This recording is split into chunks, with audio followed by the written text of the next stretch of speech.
All right. Yawo, ayinjalo ayijiki-ke uma isinje.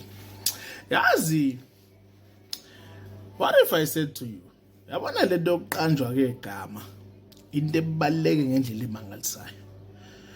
We say it all the time. Oh, igama lemlandela umuntu.